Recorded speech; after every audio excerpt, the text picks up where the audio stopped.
video eno. Wasanya kalu Charles Peter Mega Saloga Mulenge nyalwale ku video eno. Abasigadde bajja tusanga ngenda bawa akalowoozo mbawe n'ekigula lugi mpisewo obulango tugende mu maaso. Kansoke nkuwe akalowoozo. Akalowoozo kano jala kagende buli munda Uganda yenna alina essuubi erisimbula oba eritagula ku bigere okuva mu Uganda ogenda okunoonya ekigula magala eddiba mu nsi zaba magulu meeru. Kana akalowoozo ngenda kakuwa.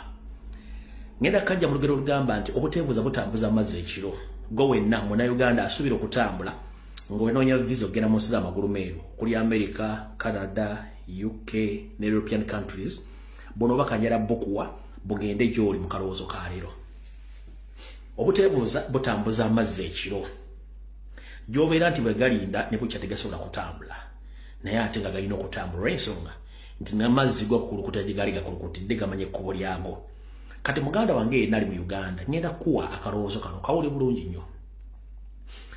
Munkubidde amasimu mumpendeza message bannange vaayogere ku bufero buli mu bantu bakola visa vaayogere batubye sente nnyingi nnyo simanyi bano motivation speaker simanyi baani ne bagamba bannange nzize mbeera ku mutimbagano guno ngamba buulira biki naye nga temuwulira. Omanyi tugamba nti amaaso g'Omuganda gali mu ngalo nesiga Muganda amaaso g'Abannayuganda gali mu ngalo bamala kulabako ne balyoka bategeera ki ekituufu. Amaaso g'Abannayuganda gali mu ngalo bamala kutegeera bamala kulabako ne balyoka bategeera ekituufu. Tuzze tubawunika ku motivation speakers ku bantu abali ku social media abatunda amataka abakola visa abakola kine nga tebawulira ne bwe kimala obbatuukako najja kutuukirira n'omugamba singa wasooka kunneebuuzaako nga tonnakola transaction ena ku muntu sente wandibadde oli safe. Naye ekizibu kye balina Bannayuganda amala okukwata omusimbi ogutotokana ng'obukolwa n'aguwaayo bw'amala okulemererwa gy'aba atadde sente n'alyoka akulumba ate gwe omuyambe ekyo kikyamu. Ngenda kusaga Omunnayuganda mu kalowoozo ka leero nga tonnakwata sente zo ziteeka mu batunda ttaka oba bakola visa oyagala kufuluma ggwanga. Sooka weebuuze ku muntu gye naakubuulire nze ebiseera ebisinga abantu bangi muntuukiridde.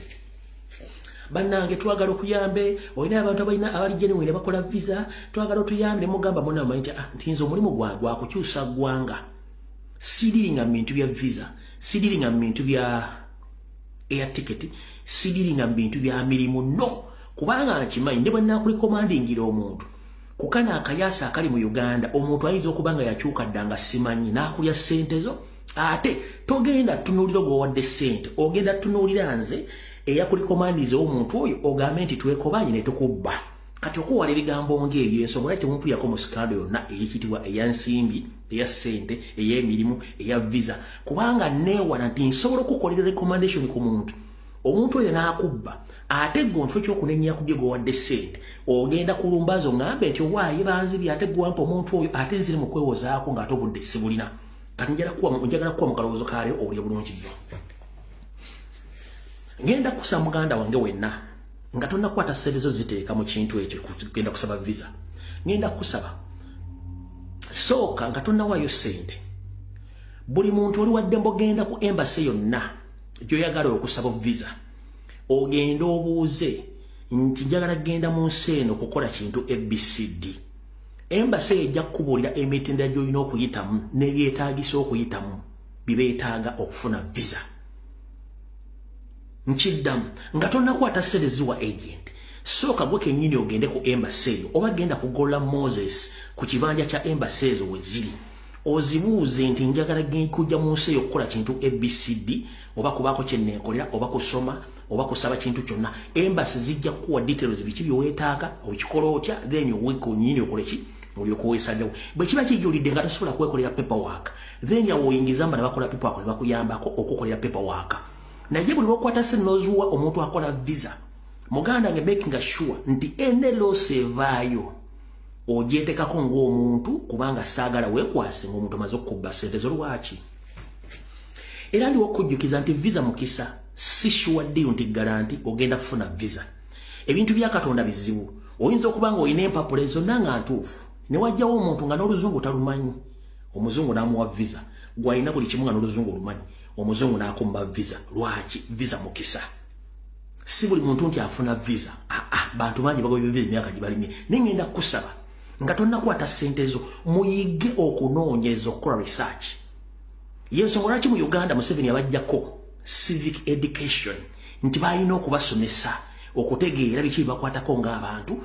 Yensonga lwaki musanga ebizibu bingi kuba temwagala kumanya. Kati ngenda kusaba nga tonnakwata serezuwa muntu agoba visa sooka onoonyereze wa gy'olaga beetaaga ki osobola bifuna sisobola bifuna ani agenda okuyambako ayagala sente mmeka sente ezo mukkiriziganyizza nti kintu bwe kigaana akuddizayo balance oba akuddisa sente zo mukkiriziganye n'ekitali ekyo mulekerawo okumansa sente eri abantu kuba buli muntu akola omulimu wo ng'agufudde mulimu aba agufudde mulimu ng'alina okufunamu sente era bw'abanga akoze ebintu ebigaana n'oga nti akubbye ojja kukomekereza nga gwe okola ki nga gwe afiiriddwa naye namwe abakola paperwork abanoonyeza abantu visa njala bagamba mukimanyi nti bannayuganda mukolera paperwork bafunira visa abantu abo babisi nkigamba babisi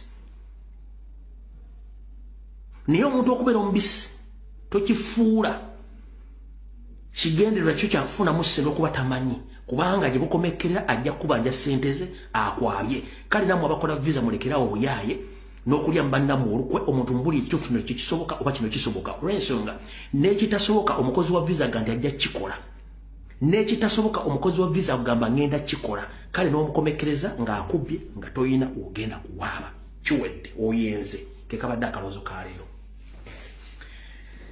kale katugende mu kiggula lugye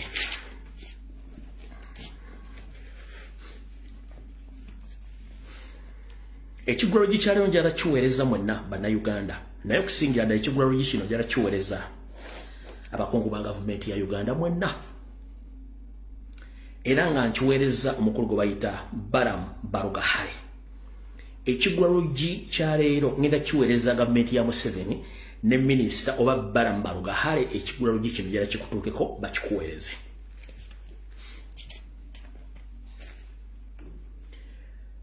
Ekiggula lugye kino ngenda kijja mu lugero olugamba nti Serukama Mayute bakwata ku lirye wattu awoloma. Ekiggula lugye kyaleero ngenda kijja mu lugero olugamba enjogera egamba nti Serukama Mayute bakwata ku lirye wattu awoloma. Serukama Mayute abeera muntu nga ye kafulu mu kunyiga amayute ayinza n'okuba nga muganda wo maama wo taata wo sengawo nga lwofuna ekizibu ekirimu ejjute yajjodde nyiga alijjemu ebikyafu osobole okusuuka wabula omuntu oyo bw'abanga akukolako emikolo gy'okukujjanjaba okukunyiga ejjute eryo tamanya bulungi ki bw'oyitamu ng'akunyiga ejjute eryo wabula naye bw'afuna ekizibu kyekimu ekyejjute nga nerimukutte omuntu yenna abaamukutteko munyiga ejjute eryo amunyiga na buvunaanyizibwa naye n'atandika okuwoloma ng'abantu banne banyiga kati ye obulumi bwawulira nga bamunyiga takirowoozangako nti bwe bulimu bwe bumu banne banyiga bwe baba nabo bamunfunye bulungi nnyo. Serukama Mayute bwe banyiga Serukama Mayute bwe bakwata ku lirye naye awoloma. Serukama Mayute mbanyonyodde eri omuntu ali awo nga yeekafulu mu kujjanja oba okunyiga amayute era ye bwakunyiga tamanya nti gw'olumwa kubanga ye ekigendero kiba kyakunyiga owone wabula naye Katonda ayinza omuvaamu n'afuna ejjute era n'afuna omuntu agenda odde munyiga kati omuntu oyo anyiga oyo Serukama Mayute ejjute bw'amunyiga Serukama Mayute naye afuna obulumi n'akaaba kati okukaaba okwo yeerabira nti naye babadde anyiga nga amayute babeera mu bulumi bwe bumu. Webava ekiggula lugye kyaleero njala kiweereza Balaam n'abantu bonna abali mu gavumenti. Ekiggula lugye kyekino. Ekiggula lugye kino nga sinnakisoma kansooke mbazannyira akatambi kano mujja tegeera bulungi nnyo lwaki mbagamba ekiggula lugye kino. Kansooke mbazannyira akatambi kano mujja tegeera lwaki ekiggula lugye kino nkiweereza Balaam ne banne akitegeere bulungi nnyo. Mujja tegeera lwaki nkiweereza Balaam ategeere bulungi nnyo. Yekko kalirudda nga kawanvuye.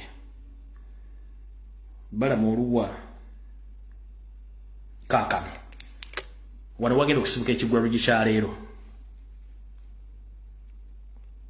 Abantu beyambisa TikTok okufuna likes ne bavuma abakulembeze ne bawayiriza ne boogera ku bantu naye ng'ate gavumenti erina okulungamya enkola ya TikTok etulula. I think that is what I meant. Nempa example nti waliwo omuwala agenda ayogera mu bantu nga wali mukyala wange nti mukyala wange nze ndi ku ddagala ye talina ddagala simufaako ne mbagamba nti oyo mugwaddalu awedde emirimu neneyo yamana okugenda ku state square okunkebera okulaga ensi nti sirwalangako oli mulalu naye anoonya likes kuki ate n'enjaye n'amafuta g'ennyonyi ne petroli bye bakozesa bibonoona naye buvunaanyizibwa bwaffe nga gavumenti okuregulatinga kinaavaamu nalabako juzi akafaananyi ne ka video nga bagamba muka pulezidenti namba 2 abeera asimanyi abeera musiki akomyewo kati gwe bawadde obwa Bank of Uganda governor naye nga biri ku TikTok. So TikTok is a problem. It has to be managed and regulated. Nga tebanara ne kagamba nti Archbishop alina omukazi before you know bajagamba nti Archbishop wa Kampala the most reverend nti alina omukyala nti ono omukyala wa Archbishop naye nga kutyobola abantu nga tweyambisa freedom ya expression yetuyita ya TikTok. That's what I meant. Alright, mu kigwaro gikyaleero wenzanyidde akatambi ako mukulu mbala mbaluga hale mukozesa nnyo ekigambo okusindika omuntu avuddeyo okwemulugunya ne musindika ebutabika nti mulalu nga tomaze kujjanjaba kizibu kye kyakugambye nti gundi wakola kino bate wakola kino weeganya omuwala yakugamba nti wamusiiga siriimu gwe noga nti omuwala anywa amafuta era mulalu ekibuzo kyadde nti wali oba tewalya ekyo tetukiteeka wadde olina okuddamu nti omuwala simumanyi era simulabangako n'omwana bamuwa omukisa naye n'ayogera nti balamu naliko naye mu kitundu ABCD ne n'atunnyonnyola wabula gwe wamufudde mulalu nga mukola enkola yammwe ekyo si kyekikulu ekikulu kyekiwa ogambye nti abantu beeyambisa by'emitimbagano okuvuma n'okuvuula baminisita n'abakulembeze b'eggwanga balamu kigwero gikyanjala kutegeeza nti ennyonyi enkulu yeeyigiriza ente okubuuka newankubadde entandise n'ekigwero nti seruka mu mayu tebakwata ku liryawoloma nti ennyonyi enkulu yeeyigiriza ente okubuuka gavumenti ya Museveni gy'osapooti ngoba gy'owagira mw'olimu nga minisita ow'ekikwangala okuva mu myaka gy'ekinaana ezze erima empindi ku mabega n'okwonoona amannya g'abantu n'okubatta ekyo tekibamalira mwe mukyasinza okukola propaganda blackmail n'okuvuma naye bwe bituuse mu kuba nti abaana bagumye omutima batandise okubaddiza omuliro ne mutandika okuwulira omuliro nti nammwe bibaluma bala mu njala kutegeeza wano mu Uganda teri muntu gwe bavumye era nga bamuvumye ba state agent nga basasulwa gavumenti yammwe muvumye Kyagulanyi ng'alina budget namba mu state house ng'eno budget ya kusasula bana ku social media ku radio ku TV mu mawulire okuvuma ba Kyagulanyi senta mukuma kyano olw'eggulo naye ekyo tovangayo kikonde eminga ndowooza woko lugasinza okuma mu Uganda nenze tebiyinja kubanga nabagamba olutalo luyingira mundu manyi lwa bigambo kati mukulu nga tonnagamba nti bavubi ba minisita njala kubuuza bavubi ba state bavubi ba government officials njala kubuuza mu ebintu bimukola biri perfect okuba tebiyongerwako omuli okuwamba okutta okubba ensimbi z'omuwa omusolo mwagala abantu boogere ng'abali ku mukugooko nedda gwe kennyini okimanyi bulungi nnyo nti mu bajeti y'eggwanga gye mulina ebyobufuzi mulina mu bajeti nga bagita Robert Kyagulanyi Ssentamu nga yakumuvuma kwonoona linnya lye ku makya n'olweggulo nga mumusibako amatu g'embuzi okumulya essengo musajja atunaasirika mwasasula mainstream media okuli TV ne radio n'abakozi baazo empapula z'amawulire ba YouTubers ba TikTokers okutandika okuvuma ngo Kyagulanyi Ssentamu agagamba aganene nga amudde presidential advisors mulina nga nabo vuma Kyagulanyi Ssentamu agagamba aganene tavanga yo complaining nti bamuvuma tavanga yo kugulanga wadde offensive attack mu kooti bako police ya sirika mulwaki babagamba ku bikyamo byammwe muvayo gamba abantu tumugenda bavunaana mugenda basiba okubawamba kati bala gwe kennyini okimanyi bulungi nnyo nti TV okuli NBS okuli BBS gwe kennyini okimanyi nti TV okuli NBS okuli BBS okuli Bukedde okuli Slot TV ezo zonna omulimu gwazo omukulu kusiiga nziro Robert Kyagulanyi Ssentamu yali azinyezeeko nedda gwe kennyini watandikawo Radio 4 kuliko program bagiyita Robert Kyagulanyi Ssentamu okuva ku makya mwezi wiiki mwaka mulamba nga bavuma Kyagulanyi wateekako n'abakozi okuli kati gwe bayita Godfather Calvin Kayanja basajja mivule kuliko ne Gashumba nga programu zawe balina kuvuma Kyagulanyi kumati kati ojjawo obuyinza obwogera ku kuvuma nti babavumye nga mwate mulina programu namba zowasasula ku radio bamma Robert Kyagulanyi Center njala kugamba mukkirize nti mwe kenyini mwatandika omuziko okuvuma abantu n'okubatyoboola nga muvuma Robert Kyagulanyi Center bwe tufunya abantu abasobola obbaddamu mu mukuyita kubavuma teri abavuma mugumira omuliro kubanga seruka mu mayuti bakwata kuli byakola ki awoloma bala mulekera wakajanja akasumagizi yalira nti bwanaatuka mu buliri agenda kukola yoki mukulu mulekeraawo bwe mba muloza ndimo musinga okusasula abavuma fete tuvuma tubagamba bituufu okitegedde bulungi nnyo w'omuwala yakugambye nti wamusiiga siimu wamuyise mulalu wabadde olina gamba kigambo kimu omuwala simumanyi n'omwana avayo n'agamba nti nze bala mumanyi yankola ABCD kyovula twakubuuza walya oba tewalya tewazzeemu ngowooza nti mugenda kugala TikTok omala biseera mugumire omuliro ogwo kubanga ennyonyi enkulu yeyigiriza ente okubuuka ekigulalo gikiwedde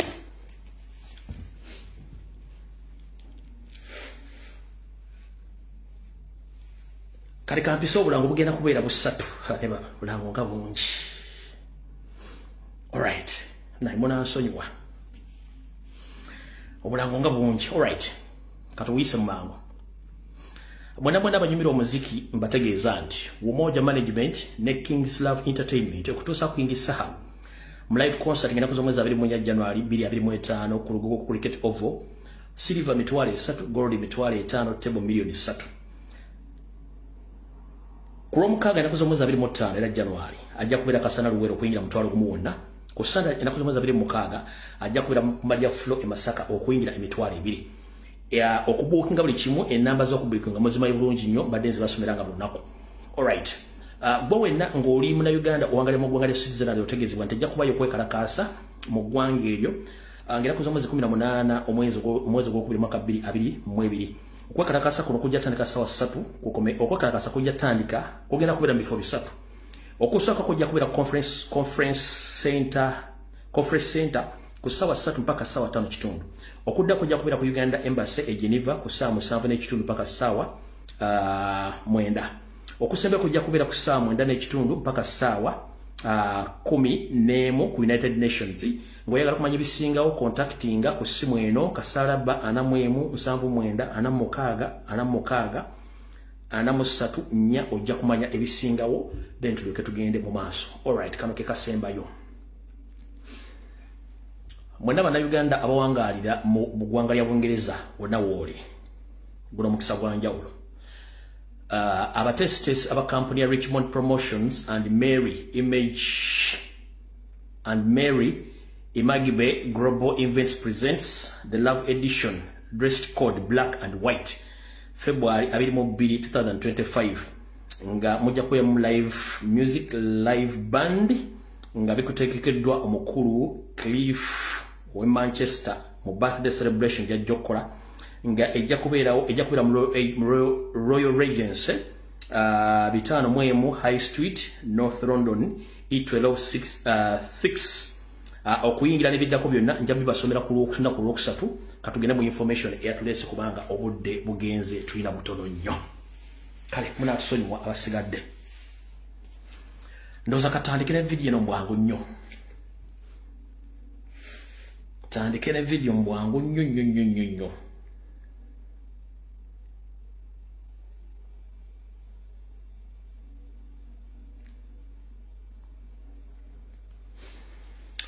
okusokera nasaba kuluma kutuka Ssaabasajja Kabaka wepona abamuliranye abenkizo akunaku Rwanda lwakutaano navudde n'enkola wano okulabula okwenjawulo nga nkwolekeza eri Ssaabasajja Kabaka wonna wooli nga nkutegeeza nti omusajja afutubadde Mengo wasajja Charles Peter Mayiga ne banne era bali mu state omuli Muhoozi Kanyarugaba omuli Kahanga Muhanga James Birungi Saako ne Museveni ne mutabani wa Museveni bapulaninga okuddamu okulumba olulumba olusembayo nga tebaagala olabe ku njuba ya mwaka gujja sina kindi akalulu kano kaleme kusangawo nenkusaba obeere mwegendereza nnyo ku bantu abakutegekera eddigobe ku bantu abakutegekera engoye abantu abatambuza entebeyo saako n'abo abakuwa ebyokunywa n'emmotoka yennyini mu bootambulira nti n'abakuuma ebyokwerinda byo nabo beere beegendereza nnyo olw'ensonga nti waliwo ekitali kituufu abasajja ne bapulaninga okukola olulumbi olusembayo ng'era baagala kukozesa butwa bino byonna bijjidde mu kaseera mpawe kaaga ng'abasajja bano bali mu kusala ntotto butya bwe basobola okuzikiza bakole bibagala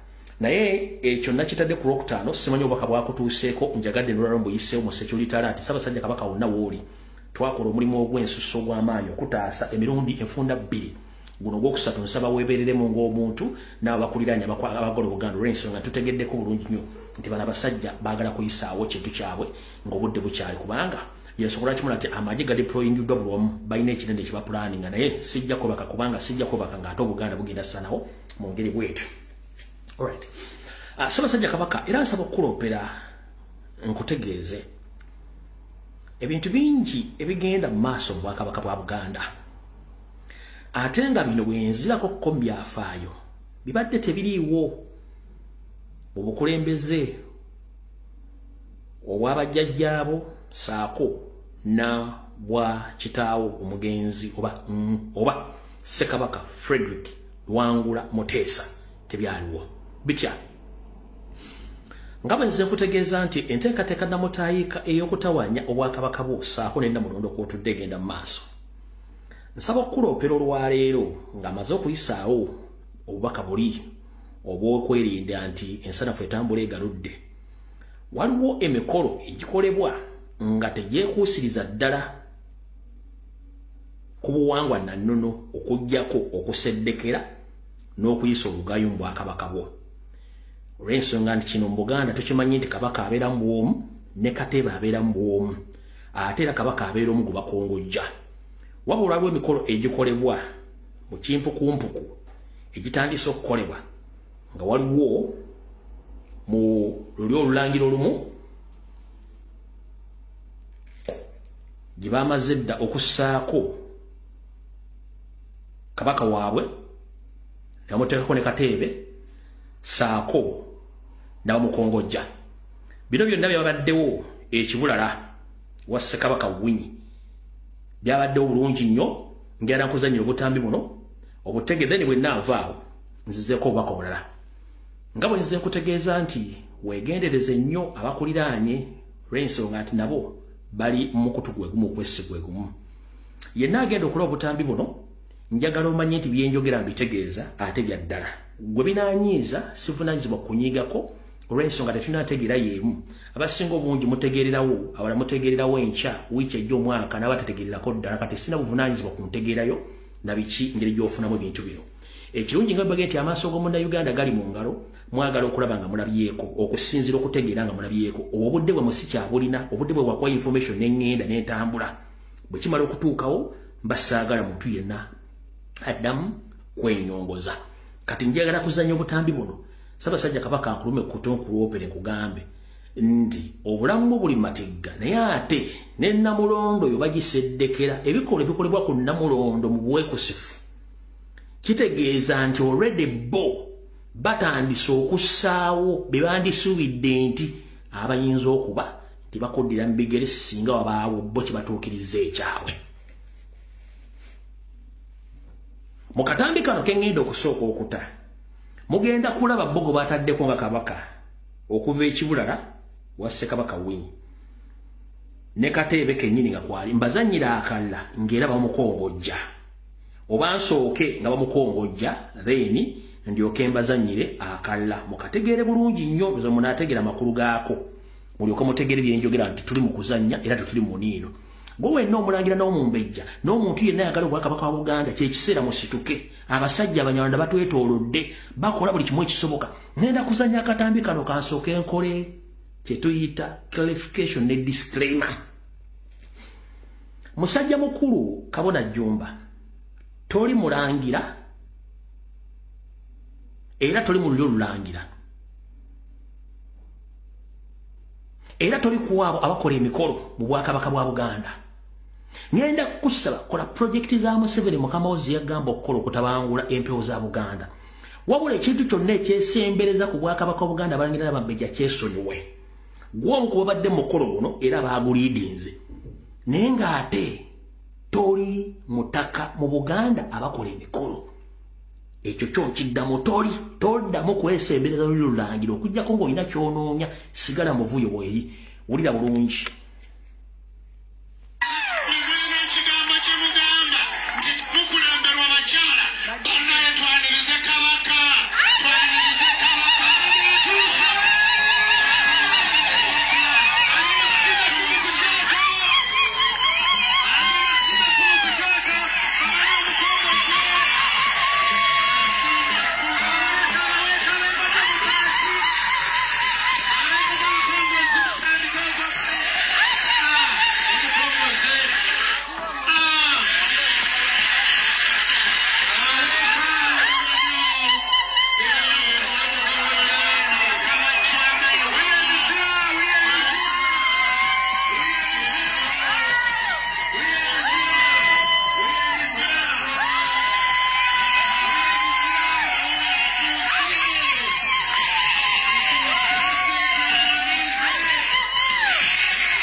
eyachwamale winyi ekibulala era jjajja waffe oyo nga bamutuusizza mu ntebe ye abesebo beene abebifaananyi batali basasulabeemu sebo beene bali mu kkuba obubala ogwa jjajjaffe ng'atuula nja kusaba maama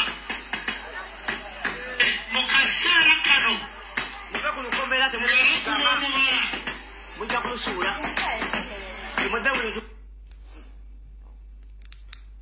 nkabaddiremu oba kubanga nina akalla nkabaddiremu oba kankabaddiremu omulundi ogwokubiri. Mu Buganda tulina kabaka omu, mu Buganda tulina ekiwu kimu, mu Buganda omuntu omu gwe bakongojja ye Ssaabasajja Kabaka, era mu Buganda tulina beenaani omu. Wabula mu nteekateeka y'okwagala okuggyawo Ssaabasajja Kabaka waliwo emikolo egikolebwa mu nkukutu ng'ensi temanyi, era mulabyeko n'ab'amagye n'okukongonya n'omukongojja. Kankaddemu ndyoke nzannyaako okubiri omwe mu mbiita byakuzannya.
eyachwamale winyi ekibulala era jjajja waffe oyo nga bamutuusizza mu ntebe ye abesebo beene abebifaananyi batali basasulabeemu sebo beene bali mu kkuba obubala ogwa jjajjaffe ng'atuula nja kusaba maama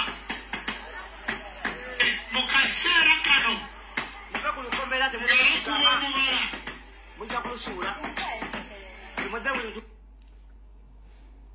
kambasanyirako okubiri.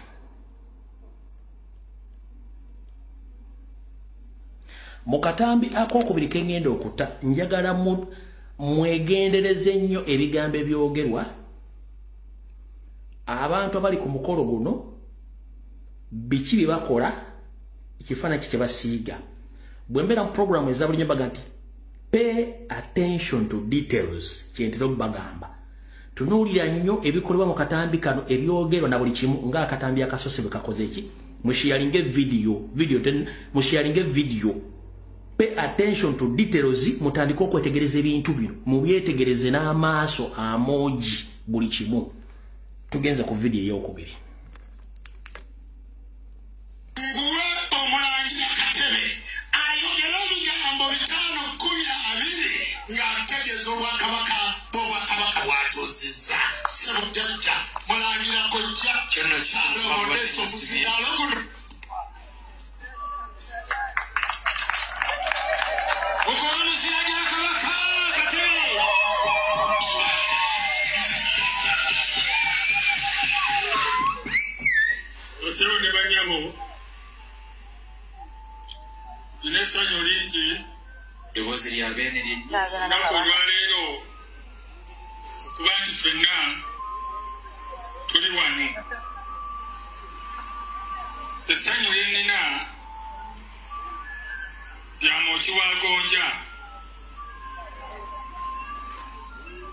Emirundi mingi tulanye n'obwakabaka buno okulabika nti buddawo nga butambulira ku njuyi bbiri obwakabaka buli obw'abantu n'obwakabaka obw'emisambwa. Kubanga emisambwa we gitali, Dubaale waatali, amayembe we gatali, kitegeeza naffe tetuliiwo. Era n'obwakabaka tebusobola kubaawo. Njagala okubategeeza nti tulwanye olutalo luno okulaba kati nga mwenna mukuŋŋaanye wano nga twewaayo ne tusula mu musozi ne tusula mu mayinja naye ne tulemerako.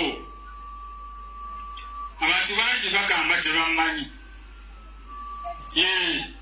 Kituufu obutammanya, singa mwali mwamumanya nnyo oluusi nandibadde oba sikyalinawo. Akitegete kubira Mukama engalo. Abantu bangi Katonda be yakola yabateekamu emitima ate oluusi nga si yagibateekamu. Yabateekamu enge, efitina, enkwe n'obutalagaliza. Ekituviiriddeko ffenna ng'abakongozi, kubanga kyendowooza nti buli ali wano aliko omukulu gw'akongojja ku mutwe. Abakulu abo bonna baazikizibwa. N'okulaba olwaleero nti mwenna mukuŋŋaanye wano ne mulaba ne bateekako oli Mukama waffe abenga emisamba ate giddamu okusituka obuto. Ekyo mukubeeko mukalo.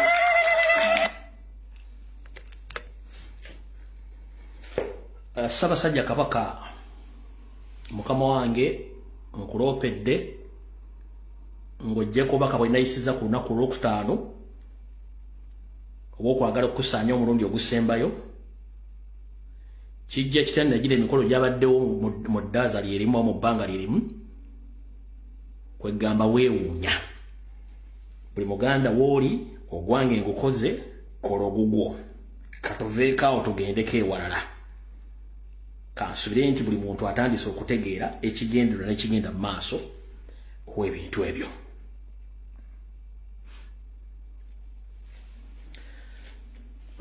Ebiseera bisinga mbadde nga nzija wano nga mbabuulira biki ebifa mu Buganda na buli kimu nga nkibategeeza. Ne mbategeeza nti Nazzikuno mu Bwakabaka obwa Buganda basajja ba Kabaka bakongozi n'abambowa be bakongojjanga Kabaka saako n'abambowa ababeeranga ab'amafumu. Mu Buganda wattu tetwakozesanga nnyago z'Abazungu oba emmundu b'emigemera wala, twakozesanga mafumu. Era n'Obuganda okubugazibwa twakozesa mafumu. Ffe ge twandiyise nti bajjajjaffe baakekeza ennyago, tetukozesanga ku mmondo. Wabula batamanya ŋŋamba abajja bakyusa obuwangwa bwaffe n'ennono na buli kimu ekikolebwa, bo nga babufudde bya nfuna, bazze bakyusa ebintu bino nga batulowoozesa nti basinga okutegeera. Nazzikuno Obwakabaka bw'Abamagulu Meeru nabo bakozesanga mafumu saako n'amajambiya. Emmundu zajja myaka si mingi nnyo nnyo, era Obwakabaka obusinga obungi ogenda otandika okukozesa emmundu mu Bamagulu Meeru baamala kuba nti Obwakabaka buli obwaliwo myaka egy'olukumi bwamala kuggwaawo ne batandika okukozesa emmundu nga ekimu ekyokulwanyisa ekyali kirina obbakuuma, so si ffe obaddugavu. Njala bategeeza nti bwe nzize mmaze okwambula Sserwajja Okoota omusajja omunyalala Mayiga atudde Mmengo azze akyusa ebigambo biranga abirya. Abajjukira obulungi Ssaabasajja Kabaka mu 93 bwe bali bamutuuza ku Namulondo nga bazza wa Kabaka, Ssaabasajja Kabaka yalina abambowa be abamukuuma wa wonna wabaatambulidde mu Kisaka gy'abeera gy'awummulira na buli kimu ky'abaakolanga, ne mu Bulange Mmengo abazze okuggulawo enkiiko ze oba okusinkana bakungu be, Ssaabasajja Kabaka yabeeranga n'abambowa. Wabula ne Bakatikkiro bonna bali abavuddeko ng'oggyeko n'owasanya Carol Charles Peter Mayiga bakatikkira basinga obungi badde babeera n'abambowa saako n'abantu ababakuuma nga bali mu masuuti tebalina mmundu ziri awo zitiisa baganda bwe baleeta omunyarwanda waabwe Charles Peter Mayiga Ssalonga Mulengejja afutubadde Mmengo ne bayingizawo programu y'okuwamba Obwakabaka saako n'okugyawo abambowa basaanyaawo mujjukira bulungi nnyo nabanyumizaako olugero nti Ssalonga Mulengejja nga tannafuuka Katikkiro yajja mission agimanyi era nga zaalengeza Ssaabasajja Kabaka bwe yatuuka okubuuza omumbowa abambowa baali baweereddwa ebiragiro okukwata ento gisala bagigabule bazaana ba Kabaka n'abasajja ba Kabaka abambowa Mayiga bw'atuukayo ng'eyali minisita mu biseera ebyo yagamba abambowa eno ennyama ekola ki wano ne bamugamba ennyama eno Ssaabasajja Kabaka agiragidde tugigabule abantu n'abagamba Ssaabasajja Kabaka ayogera ng'ani era y'ani oluvannyuma kubanga ennyama yali agyegwanyiza ogitwala oluvannyuma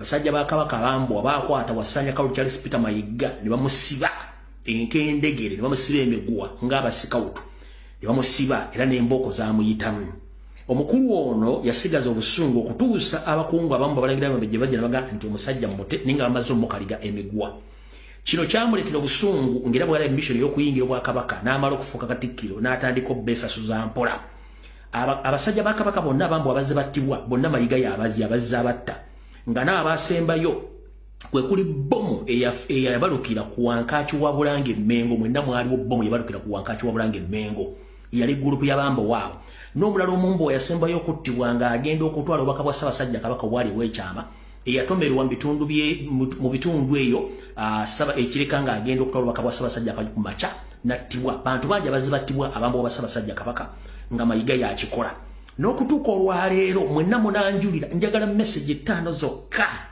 bukyanga Mayiga ajje Mmengo abambowa mwaka mabbula balaba ddi abambowa ba Ssaabasajja Kabaka omwami ono byabadde mu kubuuzibwa okumu bannamawulire yayogedde ebigambo bikikinike era ng'afutubadde alinga Kamuji esitamye ku malaalo mbwe abambowa Kabaka abadde nga bamukuuma mwenna mubadde mulaba entambula za Kabaka na buli kimu Kabaka abadde n'abambowa be nga sinazanya vidiyo eno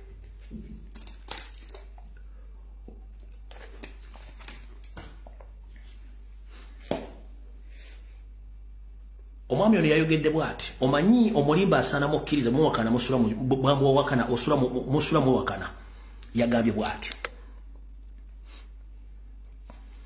obutakkanya obwo wafuna ensonga lwaki wabajjawo abambowa weebali tewabalabye juzi wagaye tiwalabye Kabaka ng'alimu abaka wagaye tiwamulabye ng'ali mu lubiri ku nkuuka abambowa tiwabalabye ndowooza abambowa weebali naye omumbowa oli eya leeta ekyobulima navumye Kabaka Katikkiro yaliwo yamugoba bamugoba mwezi nga gwa kusatu awo nga bimaze kansimba wakati omumbowa eyegatta mu kusiba Mayiga eyamusiba era ne bamubonereza omumbowa oyo yaliwo n'obuyinza ne bukyuka okubukwasa Mayiga ng'omumbowa yaliwo Mayiga n'agoba omumbowa oyo ne gurupu ye so sinti Katikkiro Mayiga gwe yaddira mu bigere yagoba omumbowa no Mayiga gwe kennyini gwe wagoba abambowa abo era n'abamu n'obatta abamu baawaŋŋanguka Mayiga gwe kennyini gwe wagoba omumbowa oyo n'abamu baawaŋŋanguka ompulya bulungi nnyo kati wano jjo ly'abalamu nga tufundikira omwaka 2024 bwe mwazzemu okulaba omumbowa oyo omulangaatira omweru wappo ne banne baakola nabo ono baayogerako nti babaddewo ne Ssaabasajja Kabaka ebbanga lino lyonna njagala nga ne Katonda alaba mu mbuude bukyanga Ssaabasajja Kabaka afuna njega bwe tutandise okulwana entalo za Ssaabasajja Kabaka abadde n'abambowa ano ngenda kaza reverse nkola video zino nga tuwanyisiganya ebigambo wadde temusobola kujja kuno ku live naye tuwanyisiganya ano mu comment section bukyanga Ssaabasajja Kabaka mutandika omulwanirira Ssaabasajja Kabaka abadde n'abambowa awo abadde n'abamagye aba SFC Katono wagamba nti omumbowa bamugoba emyezi 3 ng'amaze omulijja emiguwa ng'ate kennyini abambowa baaliwo Katikkiro n'akyuka obunzira babuwayi n'atandika obbagoba n'abatta abala baawaŋŋanguka kati mukulu njala sooka kubuuza lwaki obuzaabuza Obuganda ng'amazima ogamanyi mu mwaka oguwedde gwonna Ssaabasajja Kabaka balina amagye SFC gadega mukuma agamuga nti ga UPDF nga bambo wabonna mwabagako ba mulimu kati kansuke emboze mayiga okujjako nga naawe olowooza yossa ate nga nkusaba wekako okulowooza najja wano social media nekwata omuli mwakwata abambo wabakabaka bonna ne mbasibira yali Jinja Road police station yali police yali kira yali kiri oli Kampala lindako muzijukize yabasibirako yali kira muzijukize muno abambo wabakabaka betwala bagakwano manyo obwongo umutwe gulimu ebintu bingi muzijukize yali police kiri bwe basiba abambo wabalinga mu 18 plus muzijukize video sizikola bwomu ate omutwe gulimu ebintu bingi nnyo bakwata abambo wabakabaka bonna ne bateeka munda mu police si oba yali odi Kampala oba yali Jinja Road oba yali luddawa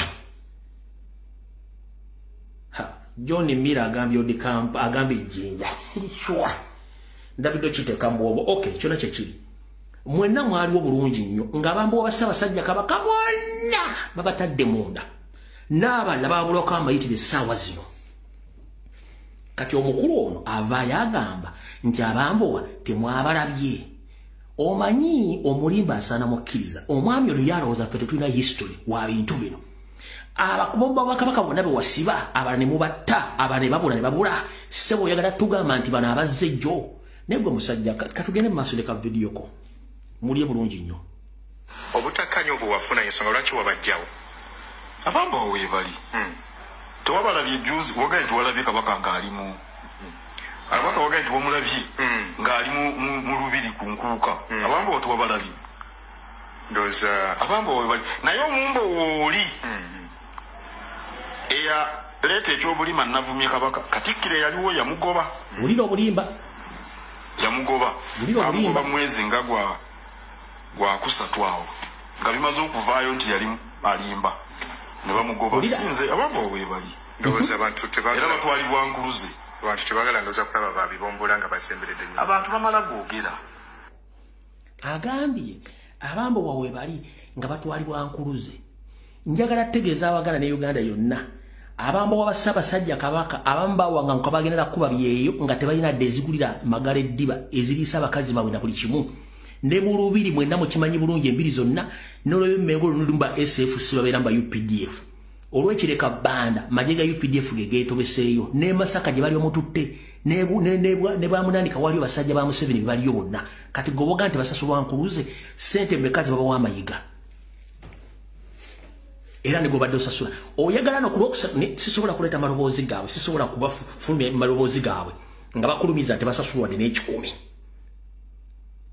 Ssaabasajja kennyini yatandika okwebuuza abantu bange bali luddawa nga wagoba abamu ne batuusa amaloboozi gaabwe mu nkukutu baga nti tebakyafunirako ddala wadde kyakulya wewatuukira okwagala okubba ente yaabwe gye baali babawadde bamala ogigabula kati ate oyinza obbasasula omusala okuba mu nkuluze musajja gwe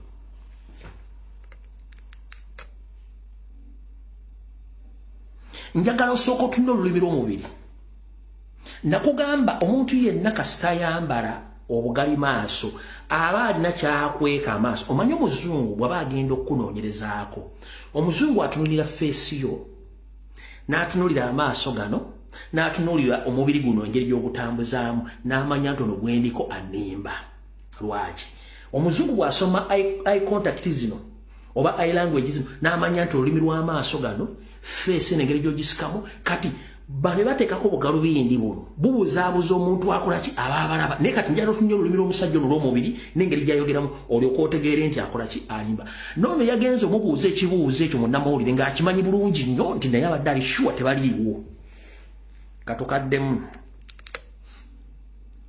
obutakkaanya obwo wafuna ensonga lwaki wabajjawo abamba weebali tewabalabye juzi wagaye nti walabye kabaka ng'alimu abaka wagaye nti wamulabye ng'ali mu lubiri ku nkuuka abamba tewabalabye ndowooza abamba weebali naye omumbo wooli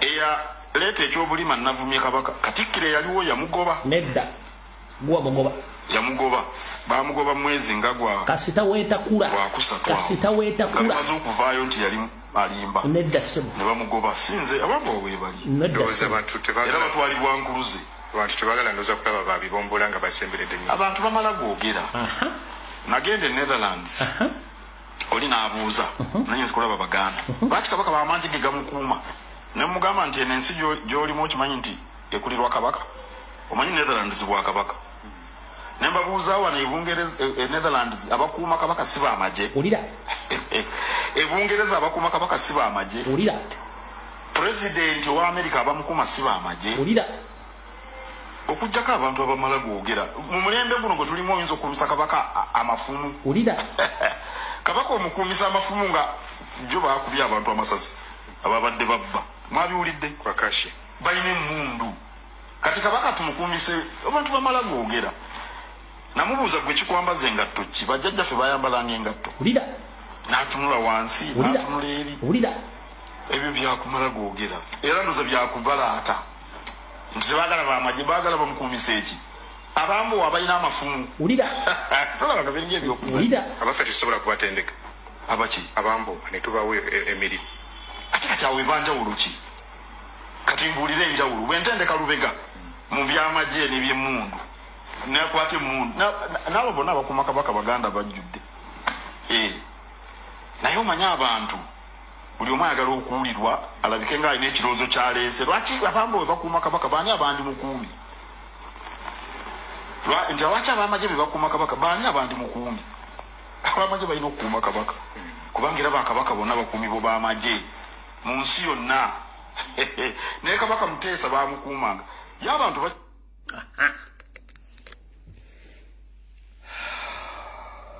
soko kakane omala okusomesa omunyarwanda ono mukulu wassanya Carol Charles Peter Mayiga Saloga Mulengejja kamala okutwalako mu ssomero otegeere manyi amagezi gaba ga mutwe so si mugejju buli muntu lwayongera ekintu kyonna ekimuli ku mubiri okukyeyambisa okulimba oba okubuzaabuza kitegeeza ye mulimba nnamba emu nze bwenkera kumakya nteneko kwambala galubindi nga nze kubajjaga nti yatandise olugezigezi oba alina kyakweka mukulu njala kukusomesaamu obwakabaka bwa Buganda butambulira ku bulombolombo n'ennono obwakabaka bwa Buganda tebukoppangako Obuganda bwagaziyizibwa nga bakozesa mafumu bajjajjaffe era baalwana tewaaliwo migemera wala obukulembeze bwonna obwa Buganda okuva ku ekyala asooka okutuuka ku essaza bonna obukulembeze bwali bwatandikibwa mu myaka emiyitirivu ennyo gy'otalina gye sirina ne kwini wa Bungereza gy'ataalina Buganda teyatandikidde ku ggwe oba teyatandikidde gwe woolowooza nti yatandikira kati kankutegeeze abazungu enfuga yaabwe olwaleero eriwo eri political ne culture 80% ebikolwa byabo ne structure zaabwe babikoppa mu Buganda oba wakanabuuza omuntu omukulu ansinga emyaka oyinza oga nti omwana oyo ayogera nnyo nkugamba abazungu naddala Abangereza obwakabaka bwabwe engeri gye babufugamu obukulembeze engeri gye babukolamu engeri gye bateekamu ebitavu byabwe na buli kimu kye baakola n'ennono yaabwe esinga obukulu baagikoppa mu bwakabaka bwa Buganda ndi wano n'okutegeeza nti Abaganda mu kuluka lwa Africa be basooka n'okwambala nga tuyita mu lugoye olw'olubugo ekyo nakyo nkikutegeeza ompulira bulungi nnyo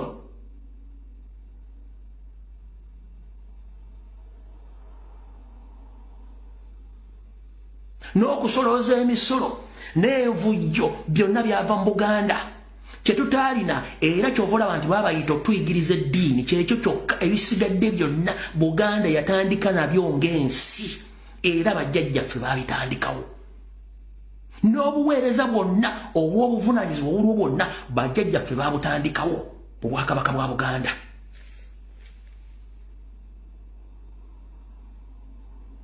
kati gobogama nti Obwakabaka bwa Netherlands noyogera ku bwa Bungereza agomawo ate agagaze Buganda gyotuddemu gweyita Katikkiro togimanyi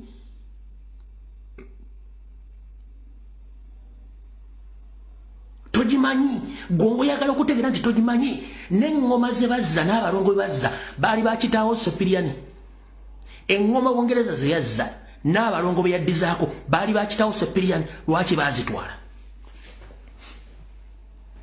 tosiiba Bungereza genda okere mu kaddizo lya Bungereza lyonna buli kimu ekiri mu kaddiro lya Bungereza erirambulwa abantu obukadde n'obukadde busedde byonna ebintu bavukuluka lwa Afrika nga n'ebya Buganda mu ebiri ebya Bunyoro mu ebiri mulimu ya Sepiria kitaawo gwerekerawo okumanyiira Obuganda nga mbulengeza mu basajja mu Abanyarwanda todanga mukulengeza Buganda kubanga togimanyi ku myaka gye 45 bajjajja ne bajjajja bange bansomesa ebintu bino kutandika ku challenge nga basajja mu abefula nti mutegeera nga temutegeera nkutegeeza enfuga ebikolwa n'obulombolo bwa Bungereza bwetambulizako byebufuzi byawe ne byenfuna nabo kimu byonna Buganda yabitandikawo bano bakoppa bikoppe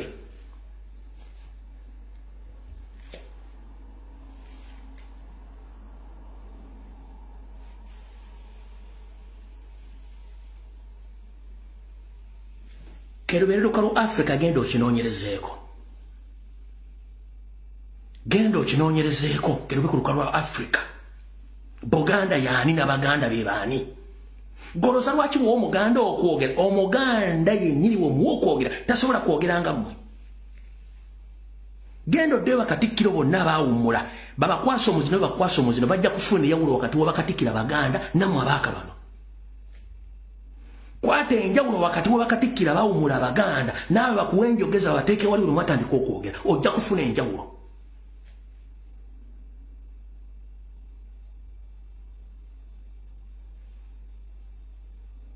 obuteebuuza butambuza amazzi ekiro gwomanyi nti waliwo abantu abalemedde mu nkola yaabwe y'obuwangwa neneno nga baagaana okujja mu kimuyita civilization genda mu Australia gye bali ba originals gye bali gende Brazil abasajja n'abakazi bakyali mu bibira baagaana okuvaayo n'ensenda zikyalina abantu abali ku buwangwa nga tebeetaaga civilization oba modernization lwakuba mu Abanyarwanda mulina ekizibu kimu bwe mutuuke wantu mwagala kuwamba mwagala kuza nemusinga okutegera naye ng'ate mukolera mu ensobi mayiga tosobola kulengeza Bwakabaka wa Buganda mbusimu Kabaka mukumamatya modern system mukumisa mundu ekyo kive yawulo bulombolombo neno n'obufere bwa wabazungu bwe mwasoma gobo yambale suuti ng'omuntu omukalu kitegeeza ffe tetukunenya kubanga oli musiru for the first time kakikuyite bw'oyambala suuti nolowooza nti otegera nnyo ng'omuntu omukalu guba gukumenyera bwereere Abaganda ovuna obuddo twatandikawo enkola ezaffe nga zanjawulo kuza abazungu era bazeegomba nnyo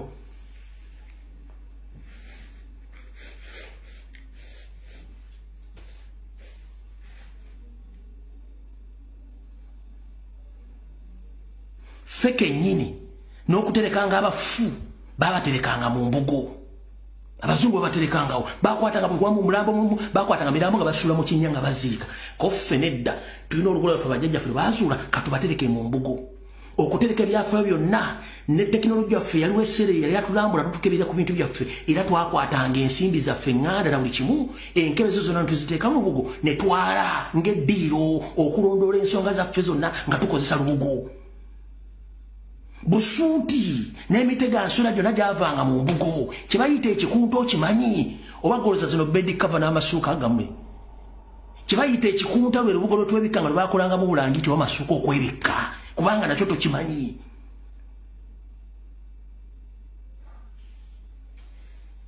yensonga lwaki mufuta obadde Mmengo ng'emyaka Buganda bukyangebeerawo n'ekkaddizo lyabalema okukola kye tuyita museum mayiga n'enkumbi enganda togimanyi n'ejjambi enganda togimanyi n'akasima akaganda tokamanyi kebera olwendo tolumanyi ola wagamba nti yakuyigiriza lwakinkaana naawe hanzire wano lwakinkaana naawe nemwe abasajja Abanyarwanda mwetaaga kusomesa nnyo kakuze wakindeekaana naawe nga bino ebigambo bibyo Lwaki nkaana naawe nga bino ebigambo bibyo?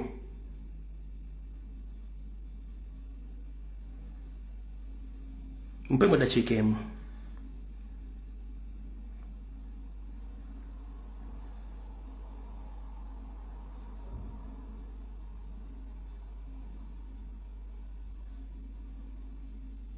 Mpe mu dakiika emu bambi munsonyiwe.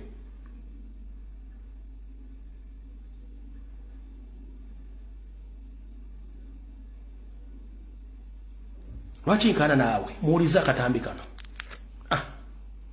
Mayiga bwe yagenda okukyalira jjajjaffe Omutaka Ssemakula Ndugwa ow'Olugave bino byeyogera. Kati emyaka 10 bweddu ng'omutaka w'ekika ky'Olugave Grace Ssemakula Ndugwa atawanyizibwa ekirwadde kya kookolo ekiraliikiriza bazzukulu be ebitagambika. Olweggulo lwaleero Katikkiro Charles Peter Mayiga ng'awerekeddwako minisita w'obuwangwa n'ennono Oweekitiibwa Dr. Anthony Wamala akitaliddeko omukulu w'ekika ky'Olugave Omutaka Grace. Njagala oze ka video kano bulungi wabula njagala osooka olabe kye tuyita wakati w'Omuganda amanyi obulombolombo n'ennono n'Omunyarwanda eyatuula mu kintu ky'atamanyi mu katambi kano azze kusinkana Mutaka Grace Ndugwa Ssemakula ajjudde busuuti wabula abamwaniriza n'abamulinze kwogo omukolo bonna bali mu busuuti za Buganda bali makanzu. Dressing code yo kana bigenda okwogera mu kigenda okumala then ngende ku program yokubi njagala tunule enyambala gya yambadde n'abamulindiridde oyo okakasi nti bano batula mu kintu kye batamanyi kankaze katono kano kokakagenda kumala temugenda kuddamu amakulu ono. Kati emyaka 10 bweddu ng'omutaka w'ekika ky'Olugave Grace Ssemakula Ndugwa atawanyizibwa ekirwadde kya kookolo ekiraliikiriza bazzukulu be ebitagambika. Olweggulo lwaleero Katikkiro Charles Peter Mayiga ng'awerekeddwako minisita w'obuwangwa n'ennono Oweekitiibwa Dr. Anthony Wamala akitaliddeko omukulu w'ekika ky'Olugave Omutaka Grace Ssemakula Ndugwa mu maka ge Kibuye mu ggombolola ya Mutubeesa Tomakindi Kibuga okulaba embeera gy'alimu era aniriziddwa abakulu mu kika ky'Olugave. Bonna bambadde makanzu.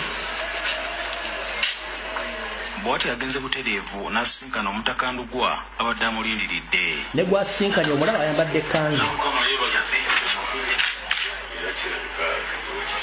Mu kwogera kwe Katikkiro Charles Peter Mayiga asaasidde Omutaka Ndugwa olw'obukosefu kyokka n'amutendereza olw'omulimu gwe yakola mu nteekateeka y'okuzzaawo Obwakabaka. Tetusobola butamwebaza olw'emirimu egyo gy'akoze okuzzaawo Obwakabaka okutumbula olulimi Oluganda n'okuba omu ku bantu abadde beebuuzibwako ensonga awo ababadde bazimanyi. Wulira Kale n'olwekyo wano okugjawo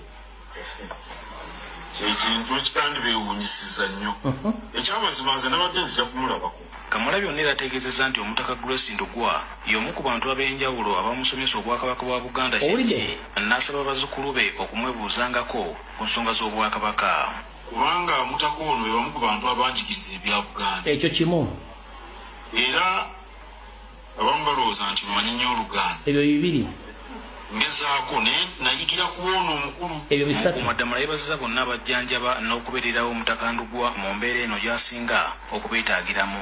Abali okumpi n'Omutaka mukyalo ono nammwe mwenna mmanyi nti Oweekitiibwa Jones Kyazze. Mu katambi kali ke mbazanyidde agambye nti mwakayiga okwambala engatto mu Buganda mwali mwambala engatto. Mukulu wasanya Charles Peter Mayiga muzzukulu wa mutabani wa Sepiria emikalabanda ogimanyi emikalabanda gya nnyoko engatto z'Abaganda ezaddala gye emikalabanda ogimanyi.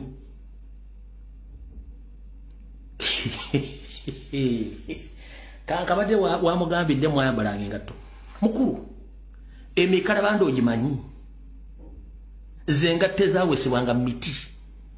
Kati Mayiga nga tomanyi na mukalabanda ng'ojerega Abaganda mwe tebayambala ngatto.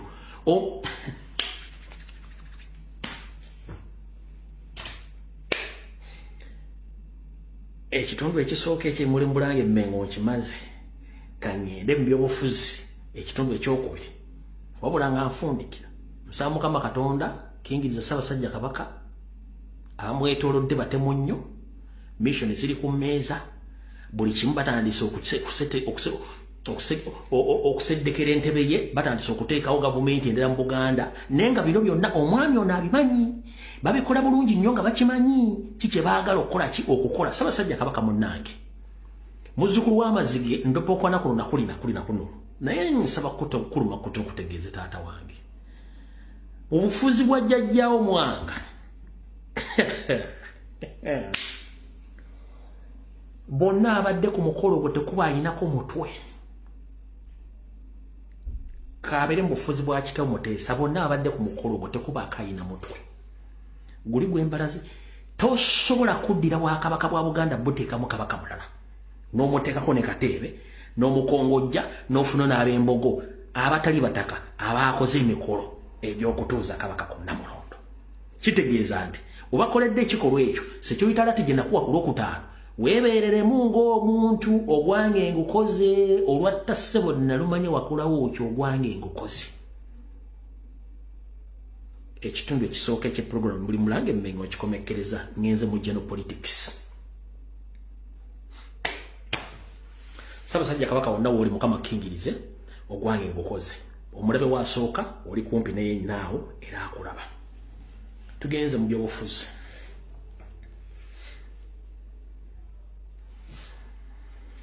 alright a comrade Masaba Faustin mukulu Shama mbasaba mumpulirize bulungi nnyo saako ba coordinators ba national platform mwenna okwetoola ensi yonna ngenda basaba tuli mukulya naye Katonga ajjula ba comrade mwenna ba coordinators mwenna tuli mukulya naye Katonga ajjula atya wetwogerera olwaleero mwakola omulimu gw'amaanyi nnyo okuteeka envumbo ku Anita Amongi ne Museveni ne gavumenti ye ekyavirako n'okuteeka sanctions ku Museveni ne famire ye n'okujja Uganda mu katale ka AGOA okuba nga tetundayo bintu wabula mwebase nga eno bali mu kutunyaga wetwogerera essaawa zino Museveni ne Anita Amongi bwe bategedde nti musajja mukulu Trump agenda kulayira bali mu kukozesa bamafiya bali mu Amerika bannabyabufuzi abafere okujja okutandika okulobinga okujjawo sanctions nga bayita mu bafere bano era wetwogerera njala bategeeza nti Yoseeri yawandiise ku mukutu gwe ogwa Twitter n'agamba I welcome the delegation of friends who paid me a country visit at the state lodges in Nakasero, led by Mr. Ronan Roberts, a lawmaker from the state of West Virginia and U.S. former presidential aspirant. And the need for engagement on the core minimum issues such as trade, democracy, security, transport, energy, and the other basic components of the economic competitiveness is the step in the right direction away from the insisting on the issues like sexuality, stroke homosexuality, where we may never find a chosen, especially with the high-handed method and nebirala biddako sigenda bimalayo. Kati abasajja bano Museveni be yasinkanye be bamu ku mafias abagenda okubeera mu regimu ya Trump naye nga already basingibwako emisango gy'obuyaaye. Kati be bantu Museveni bakosa jukira abasajja bano basooka wa luto. Abasajja bano be bano bala bulungi nnyo be bano mbala bulungi nnyo baabo.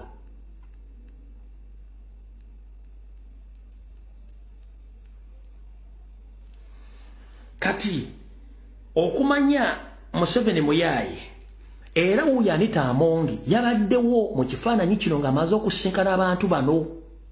Ompulya bulungi nnyo ng'amaze okusinkana abantu bano naye nga kye baagala kujjawo sanctions n'okuzza Uganda mu AGOA.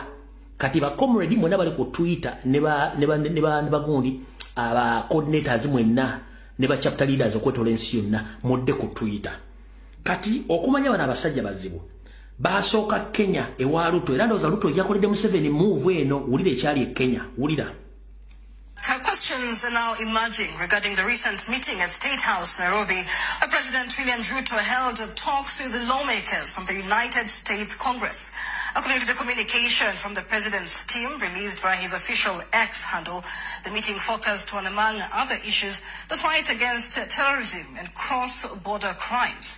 But concerns now emerge that some of those in the meeting have once been convicted of terrorism and even alleged embezzlement of public funds, both in the U.S. and here in Kenya. David Mutai now reports.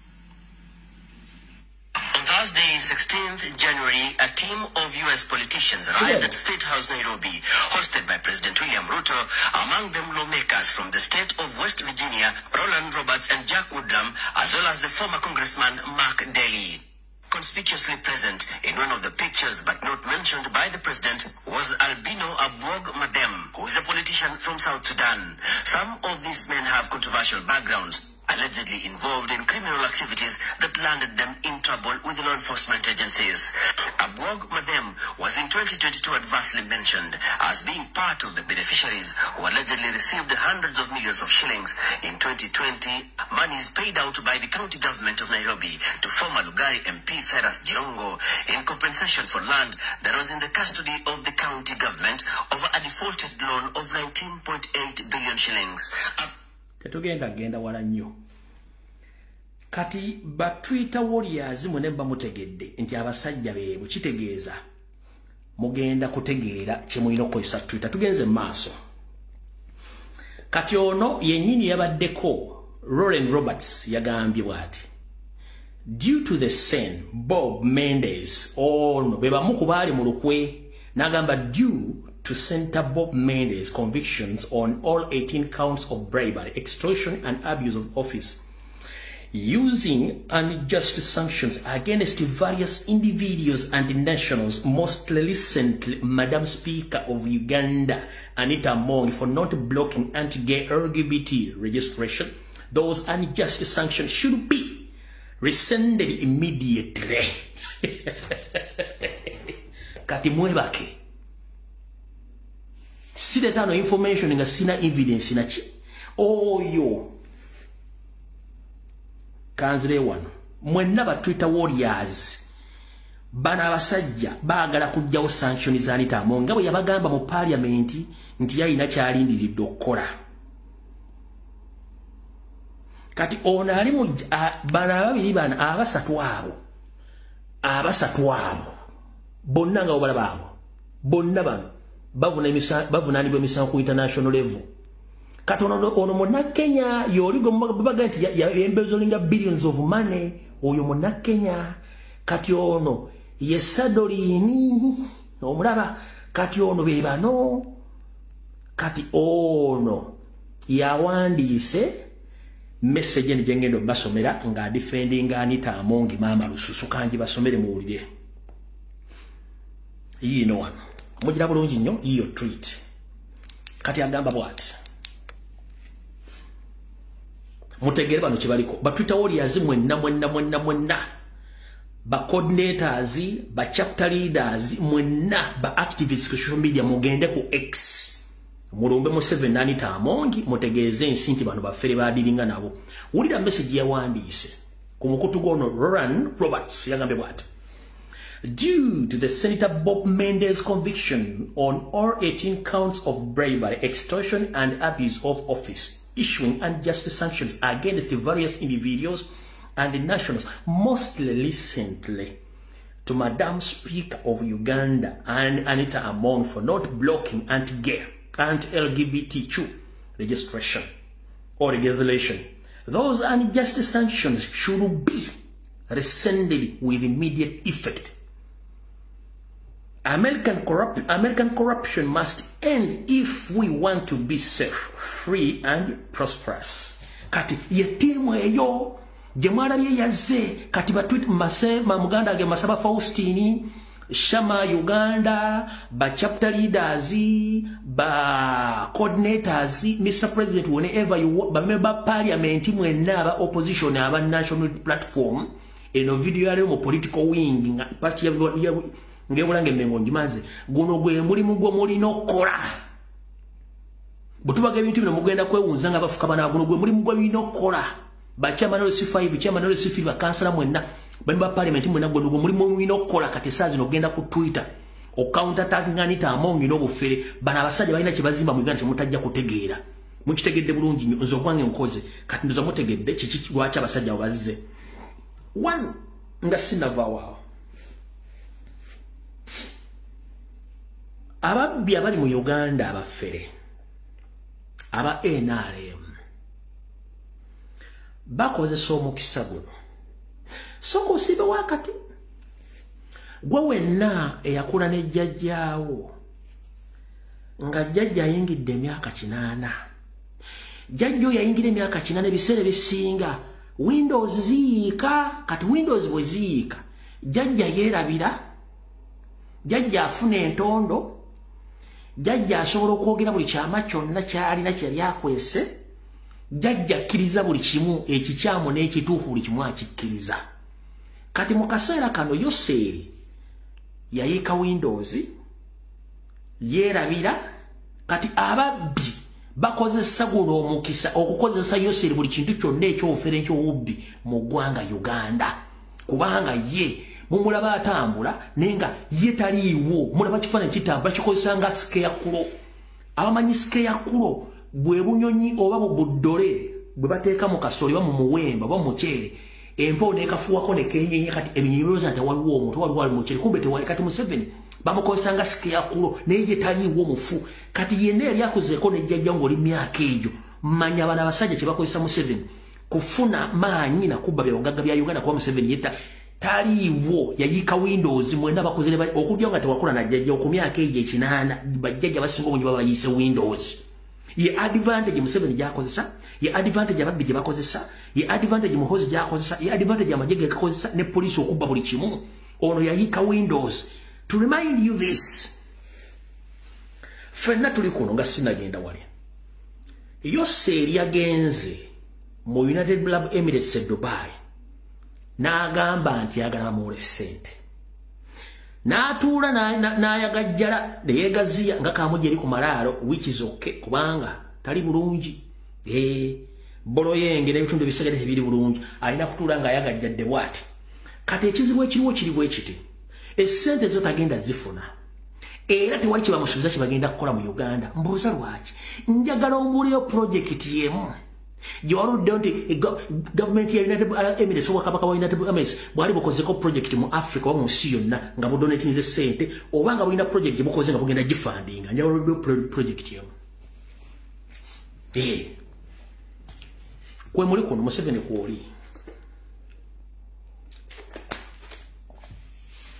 njagala obulyo project yonna United Arab Emirates yali efanize mu nsi yonna obanga grantinze grand sente ez'okuwola mu nsi yonna ti UAE yawoze sentence weziti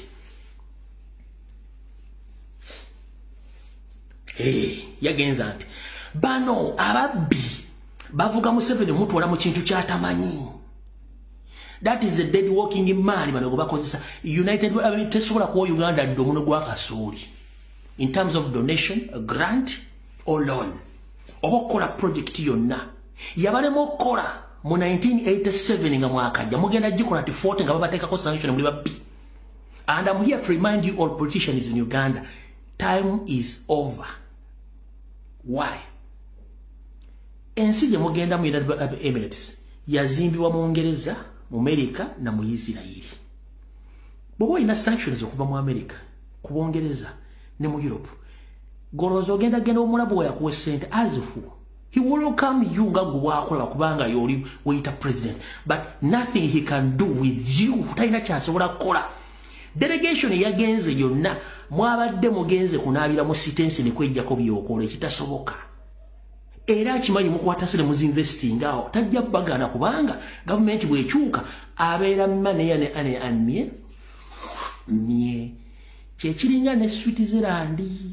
Switzerland genda ogulawo Swiss account basente otekeyo government jumusi eveeko bakubuuze Mr. Sam Kutesa, Mr. Barambal Pamahagare, can you please explain where exactly the source of this money? bala mutasobola ku explaining ati was a government official. No, sente ziba zigenze ndi wano bagambe gwanga libaita Switzerland okukula kutuka weri ya olwaleero 40% sente ziri kulakulanyiza zivudde mu nsi yonna ewabadde ba dictator abadde babba mwanga nga bagira bagolosiza account mukama yebaza ne Uganda no gye bali bateekayo nyingi nnyo ate tasobola zijja ne bwofa bakugamba we are very sorry. Who is the next of kin? Next of kin, wamwita jangu munange. You are the next of kin, yes. You are most welcome. Pose gwani. Ate nze muzukuru wa Museveni. Okay, no problem. Can you explain the source of income of your grandfather who left this man on account? And he was a president of where? Ezo nazonga zigenda. Bwebati, ezi ensi Switzerland, bwete bwefunye sente. Kubantu abagwagwa balimo kukula kwenye eggwanga lino okunyama na Uganda kati ne Museveni bwato waali njagadde bategeze kifana kya mututte Dubai tasobola kufuna domuno gwa kasooli okuva Dubai. It is impossible. Wano tukiye ensi gyendi yajja na project ezizimba engu transport yajja okuziba transport system ya Uganda ku sente zaayo ngegenda zisolooza nga tejjemu wadde 10. Museveni yabasaba deposit n'abagamba mwe mugende muli yabaga sira ko bantu bagwanga bantu bali mu Uganda era yanyiga na munyivu nnyo kana togenda osabe makutu omusabe sente mbwa agenda kuzibe pipeline akole ne system y'enguudo mu Uganda ne transportation limusimu wayoka kundirya nnyoko oba wayoka kigere kya sengaawo goza kisoboka tuli mu politics mbulange emego ya wedda tuli mu politics goza kisoboka omuwalabu akwate sente azikuwe mu myaka anango ofuge eggwanga gwazikuwe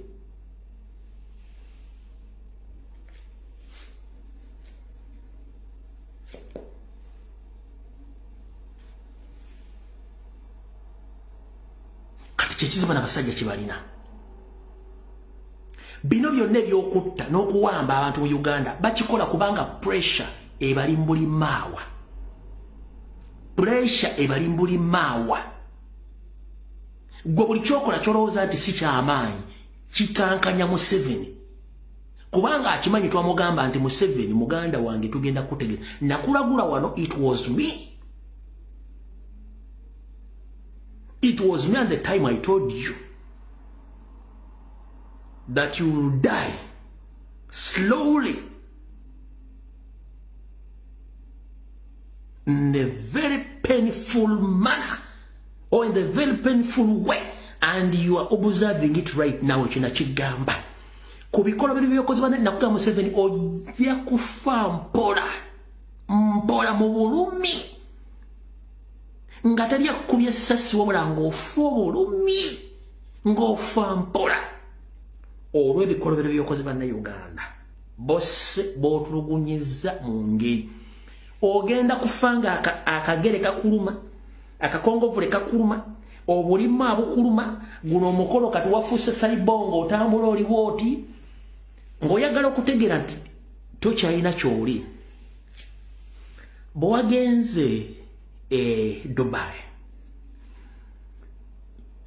omukulembeze na bwajja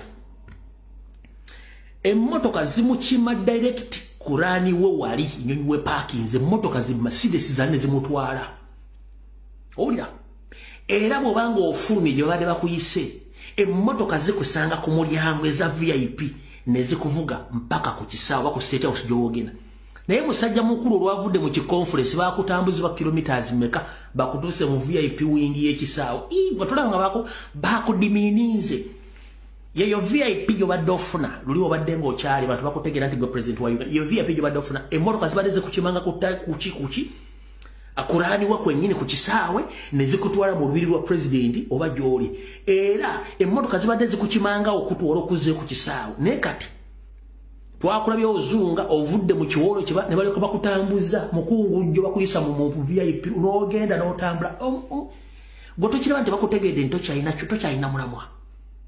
They can sit and observe yesonga kyobodde bulanga butudde wali noboka bwesiyo buno obugundi bwe nga katudde wali katunuulira nga ng'otudde oti abaga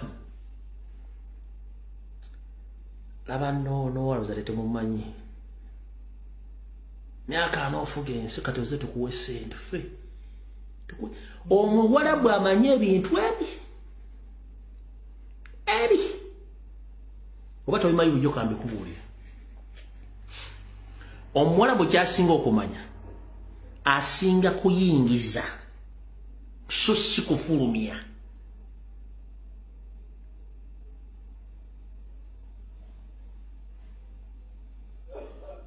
Omuwarabu asinga kuyingiza so si kufulumya.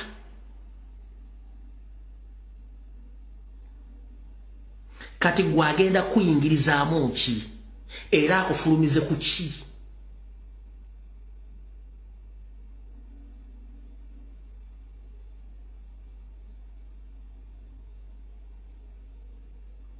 Nze nfunye information wano obwedda ngifuna. Mwalabyeko nvubuko ba ayira akalevuka mulinga akembuzi mbwe mwe abaana abakimi kyakulanga ku kisaawe mugenda kuleeta essasi manyi biki obuvuyo ku kisasi kati kankutegeeze buli olabanga omuntu avudde akola video ku kintu ekyabaddewo ku international airport nga tekimukwatako manya nti wabaddewo effect. Kino njala kibasomesa. Buli lwowulira omuntu yenna nga avudde to condemn omuntu there is no law which can block someone to be welcomed in the manner which they welcomed the President Robert Kyagulanyi Ssentamu. There is no law. Teriyo. Omuvuka kumala nga avuga mbu bajja bakwata ba reporting esibe bajja basa wateka galikirya no. Ekintu kye bayita Dubai. Balina ekintu kimba kiyita tourism. Tourism yabagikuziza okuva dde wano mpaka olwaliro. Kati baagala ekintu kye bayita promotion. Ekintu kyonna ekyabadde mu kumanga president kyasparkinze worldwide attention. Who is this? Ani ono?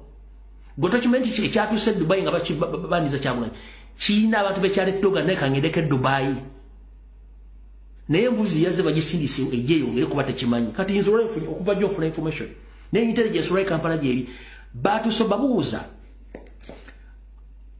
Who is the real president of Uganda? We are confused. There is an old man who was here a few days back. No one will care whether he came here or what. There is a young gentleman who came here yesterday. But everything went wow. People came here very happy. So we were trying to find out who's the real president of Uganda. Previously there was an election in Uganda. This gentleman who came in today is the one who won the election. But the other old man who came here, he used the power of gun to take over the power. But this one is the actual president of Uganda. Kaba wala ogambye eki ndikyekyo ndiye. Kati kyemba gambye bwe temukimanyi. Mujja kulya voice note nga zitambule. Abalina baganda mu SMI mu iso mu police. Message mwazifunye dda zatambudde dda.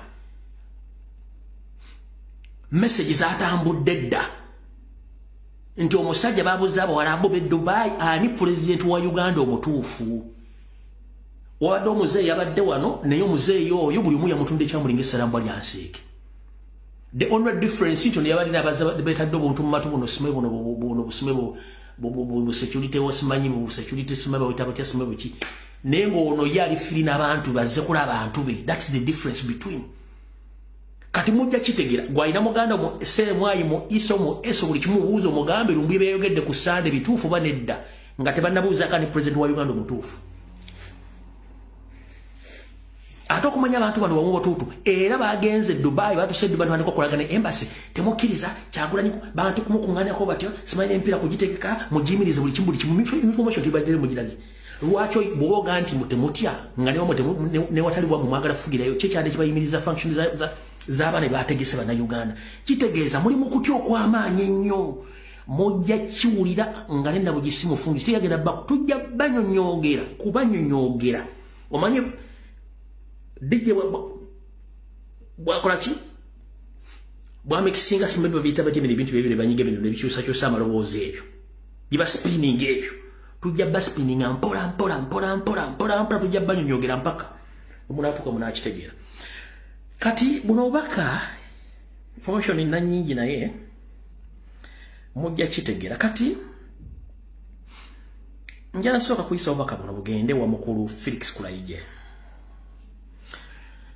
Felix Kulaije mulinya wa Gos mulinya wa Gonda. Felix Kulaije mulinya wa Gos mulinya wa Gonda. Nakuulidde ng'oli ku TV oyogera ebigambo bingi nnyo. Nga bwe nabagambye ku security alert zinafulumiza nti baagala kufuna banganda ba family ya Mugenzi Segirinya baguleke emisango bakwate ba foot soldiers. Ne incidents yabadde Masaka yaba foot soldier okulaga solidarity yaleetedde Museveni obuzibu. N'abaana abatudde mu videos ezo ne bakola mu amaloboozi aganti ba foot soldier bakumye poliisi n'ebintu byayo. Omanyi mwina kye mutamanyi. Mu media, any statement you make, it makes a lot of sense. One, we are dealing with the people with the disabilities in their heads. But guys, we are dealing with the people who have disabilities in their head because they are suffering from cow mentality. It is Banyarwanda. They dress well, they are educated, they have papers, but the common sense in their head is just like this. It's more like this. They don't understand. Baina cow mentality. Any statement jokola ebanyiza. Naye bo obasindika full figure, ne basindika wasajja mevula, ne basindika Calvin Kanja, ne basindika Tambale Bintu, ne basindika ani ne bavuma. So we don't care. Naye bo bagambe kakagambo, ne banga tubavumye, just you change the rhythm of the message. Noji twisting about. Kabalumanga amukubye sasikati. Omwana yakoze sound n'agamba nti twagala ko baza foot soldier abakumye police n'ebintu byayo nga tekoze fujjo mama. Kyalumye abanyampi bawulira bafa. Ekyo just a tweet okutwistinga just message omwana twistinga message bwet. Nagifuula ekirala. Kyalumye abasajja nakati bakyakyogerako. Nti kyabalumye ekyo kyokka omwana yakozesa oba yabadde namunna mawulire. Bafoot soldier mwe bali kuma poliisi n'ebintu byayo ne batayonona batakola fujjo. Kino si kyakuseka. Kana ekiri e Dubai kiruma abantu. N'obakwate basobola kibagamba. Olaba ne musajja wattu Kaperenawuno yabalumye. Golozo bwe okulinnya ennyonyi nti buli munnyo buli munju mweguli. Naawe girinnye. Golozo okulinnya ennyonyi mu munnyo naawe girinnye ogende. Amwa emirambire ng'aliwo mu lujja wali ku bijja bye bagira nga eno gye bayita ennyonyi. Awo bangi bali mu bukadde. Naye omuntu bw'afunanga chance ate njala twawule wakati w'ekirooto n'okusaba. Omuntu baga nti gundi ekirooto kyange bwe kiti njagala kituukiriza ne kituukirira. Teri kirakyo bw'omugamba aba afunye. Kati mmwe bw'obanga n'ennyonyi ya Kaperenawundo yabalumye. Ekigambo nno Kaperenawundo erinnya liriyo Bethlehem eyo bazaala Yesu eyo mu Isiraeli ekigambo Kaperenawundo lwakuba mumuyita Kaperenawundo. Kati ne Kaperenawundo ogende Dubai ennaku zaalyo zibalumye. Kati kiki mwagala ekituufu? Mwe musiiba ku nyonje muzaalya busitaani bwammwe mu Amerika, Bungereza, Canada, muzaalya busitaani bwammwe buto. Tewali alumwa nno kubanga tumanyi time yammwe egenda kujja. Naye ne Kapero mutwala e Dubai kyabalumye nnyo. No problem. Ate president alumya. Awo tugenda. Kati okumanya ebintu bino byalumya njagala owulire Felix Kulaije ono nno mulinya wa Gos. Ono mulinya wa Gonda. Naye byamulumye. Ono mulinya wa Gonda. Edda twagamba mulinya twabayitanga mulinya wa Gonda awa pick and play. Kati mulinya Gonda pick and play gomba temanyi na mulema ya ulira bino bibye bwatu yabadde wao. Omulaba.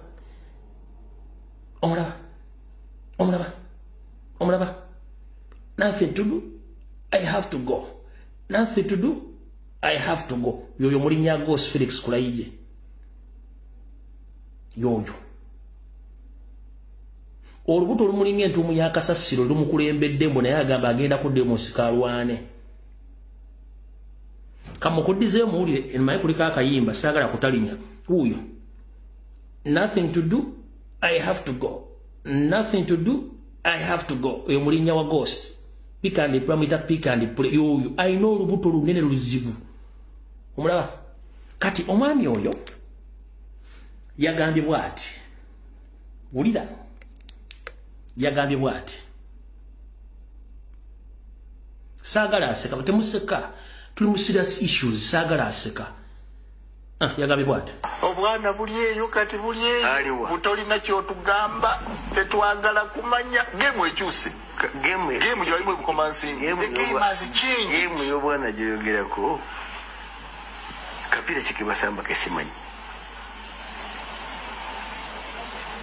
obwana bulina ro ekitegeeza ki oba waliwo sente oba tewali bwobukola ekiri eno ewammwe buli mulimu ziri meka facilitation tusayininga buli obwana bujja na mutima kakati mwe muyanga bweyogereko totumanyi va ku muntu eyasula mu mazzi nga talina mpeera naddamu nasula mu mugga nafiirira ggwanga va ku muntu eyasika maiti eya munni n'agizza emabega n'asonga mbere. Alright, Mr. Felix Kulaije, nothing to do, I have to go pick and play. Mwasula mu mazzi mwasula mu mwasikanga mirambo gy'abali gye mwasikanga kwaliko ogwa jjajjawo ogwa nnyoko gwani because naleta information wantoyina ancestral route mu Uganda. Omusajja omuganda yakulonda okujja mu lutalo lwe Rwanda mu ntale ezasooka yakuleta mu Uganda mu maine family naga yogera kitawo tewamwogera. Second, okote kwaliko mirambo gy'abanyi gyali gy'Abaganda. Ekyokubiri, nobody sent you in that bush to cause a war. And it's Baganda who were massacred by you and your group. You understand what I say? Please stop intimidating people. When time comes to leave power, you will leave. Ompulira bulungi? Ensi gye mulimu si yammwe muli bagunda namwe mukimanyi mwajja buzikuwamba mwajja bukuwamba. When times come people to take over their power, please accept. Walwanira wa nnyoko oba kubafa kuliko kita kuliko n'enkokoyo bonna bafa bali Baganda ate mwalwanira mu Buganda. Ompulira bulungi nnyo? Ensi tetandikidde ku mmwe Yesu mwagala muzimbira nga muzimbira ku mmwe ekyo kikyamu era kikafuuwe mulekera okutiisa abaana. Eze muntu mujja tuuka ekiranga ky'esobola kufuula dde essimu out of the war. Kati Kansulenti mukulu Bosmic otimu azze. Kati mwena muleka video akatambudde ku social media Bosmic otimu ngagamba me I don't want Kyagulanyi to come in northern Uganda because Kyagulanyi he did so me. All right. Fetubeera ne bwino waffe tumanyi bulungi nnyo. Omukulu wa Bosmic otimu takwatagana alinga mpale za Museveni. Yeyita muyimbi which is okay kubanga kimukakatako kubeera omuyimbi. But omuntu oba trusting yike nyini teyekkiririzaamu kitegeeza nti omuntu oyo mulema.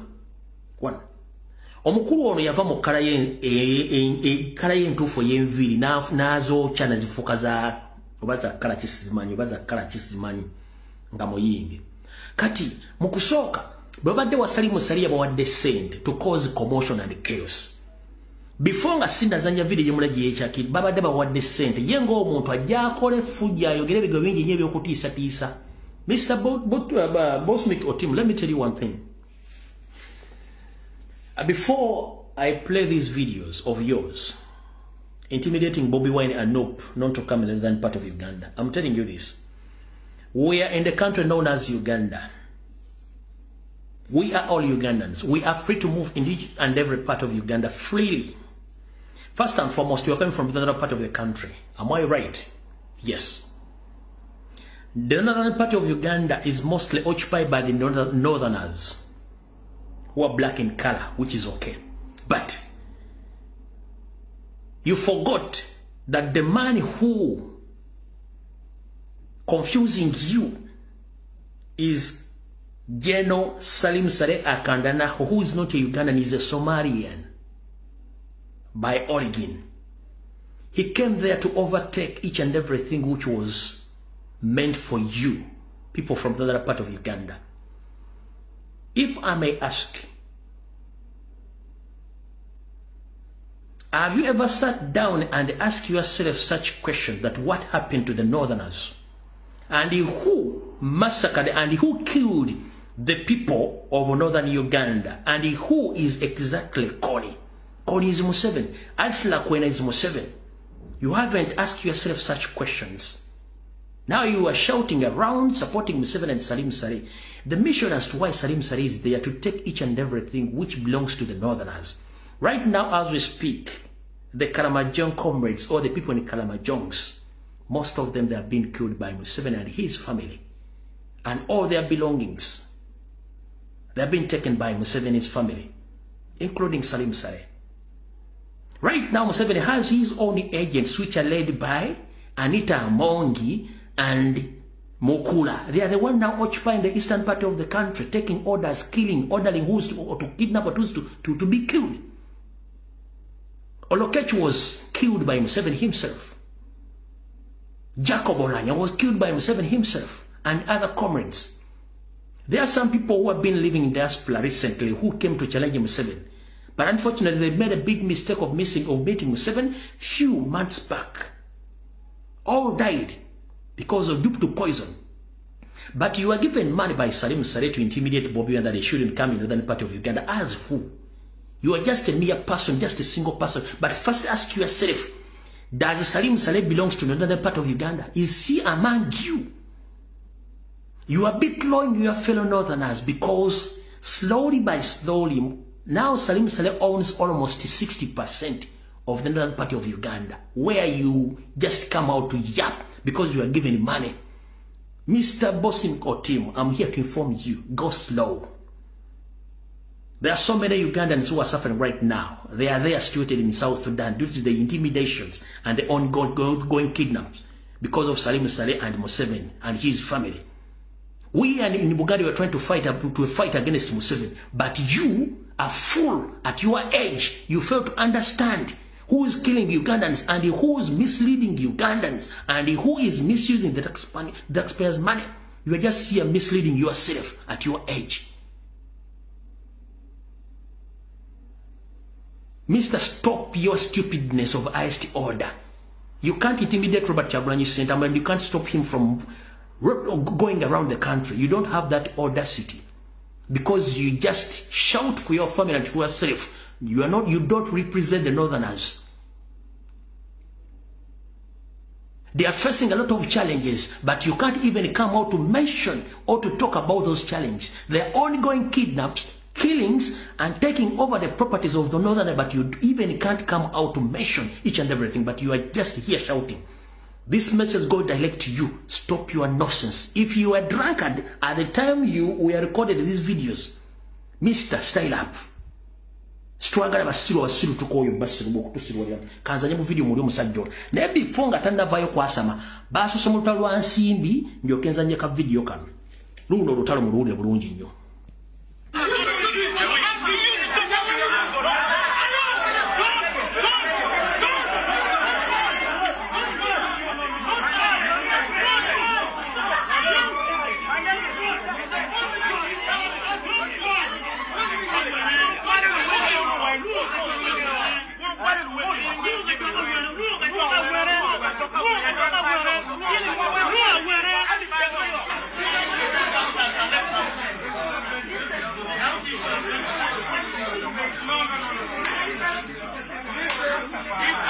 Bucha mando za muraba.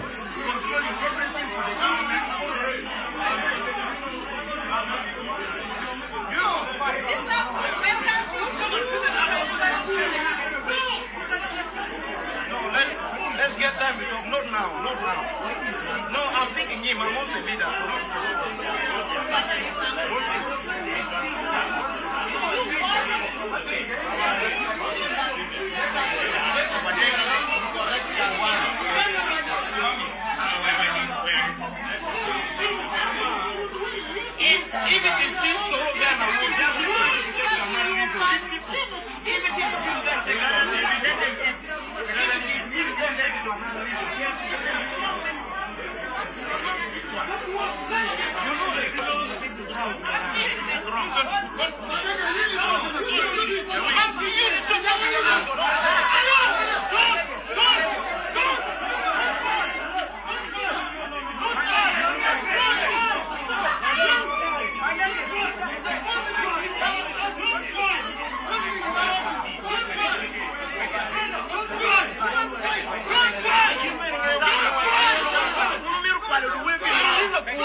If we are not going to be part of the thing, no problem. You take it all. But not the solo. One family coming to lead us. Never. The most corrupt. The most corrupt. Even the dancer is here. The dancer for his friend. The dancer is here. They can confess. Guys, don't Mutanga, we're quite away. We're quite away, Mutanga. Alright, ka video sigenda kamalako. Basoka mukana mu nsimbi Salim Salaziri abawadde ne bakayana ne Buchama ne mulabe n'abayimbi abalala. Kati bamaze omuwaseto musetuli nga musindika alumbe kyagulanya avume. Mr. Bosmic team, eat your money silently and gas silently. Because for us, we are not interested in your nonsense. Bosmic or team, eat your money silently and gas silently whenever you are in your house, not in public. I'm repeating this statement. Eat Salim Saleh's money silently and gas silently in your room, alone with your family, not in public. Because people in northern part of the country, they are facing a lot of problems, mainly in Karamoja region and the eastern part of the country, plus Apa. So eat your money silently and gas silently in your room. Stop your nonsense. There is nobody whom you are going to intimidate. Because you are fool. You even change the color of your hair and you think that you understand. Kati bwe mmala omugamba ekyo bwe buno obugga byeyogedde nabiyinza obutamala oludda kikentono yayogedde bw'ati. We don't want Bobby Wine. We don't want Bobby Wine in a gago. We don't want Bobby Wine in a churi. We don't want Bobby Wine in northern Uganda. We have so many reasons. So many reasons. A lot of reasons. Today I talk with a lot of hunger. Bobby Wine is not welcome in a gago, in a chuli. No. Reason number one, Bobby Wine is only to confuse our people, confusing our youth, misleading our youth, our people. And when you get into problems, you will not see Bobby Wine. You will go alone in police cells. I have evidence. When Bobby Wine still needs you, he is a friend.